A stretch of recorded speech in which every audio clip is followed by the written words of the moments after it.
Over the holidays, you may have some relatives ask you for money, and it could put you in a difficult and maybe an uncomfortable situation. But what's the best way to say no? Here with 4 tips to help is our money and business expert, and it sounds like psychologist or therapist, Derek Kinney. Derek, good to see you. Thank you, Sonia. Great to be with you. So what's the first question that you should ask when someone asks you for money? Well, first of all, recognize this can be uncomfortable, but is the person coming to you with a one-time financial crisis? Are they not characterized by this at all? Maybe it's a divorce, it's a messy layoff, they lost their job, it's a one-time thing. Or is this characteristic of them always being a mess with their money? Have they always been behind on the credit card bills, always extended financially? And by you helping them, you're simply extending their bad money behavior.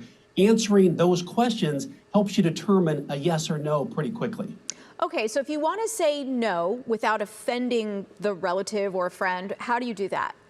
Well, keep in mind, because they're coming to you, you're the one with the money, they're the one with the need. A simple no is fine, but if you feel that a no might offend the person or not be good for the long-term relationship, you can feel free to expound on that and just say something like, I value our relationship or our friendship so much, I don't want my lending you money, if it were to go south, to impact our relationship. And so when you express empathy about what could happen in the future, rarely will someone come back and say, hey, you're a bad person because you're thinking too much of what could happen to our relationship. So being open and honest is often the best way to handle these difficult conversations. Now, this is why I mentioned therapist earlier. I mean, so many people feel guilty saying no, so they end up saying yes, but they don't really want to say yes. So how do you navigate that? And what you said is spot on, and many people will go into debt to help other people financially, and that often harms themselves and they feel guilt about it. So keep in mind that there's 2 types of guilt. One would be the guilt of saying no, which we all want to be the people-pleasing person. I'm like everybody else, and so you feel like you've let the person down. Or would the guilt be worse if you were to lend the money and it hurts you financially and it actually then causes them not to pay it back and it hurts the relationship? So would you rather have short-term guilt in the moment or long-term guilt regretting that you decided to say yes?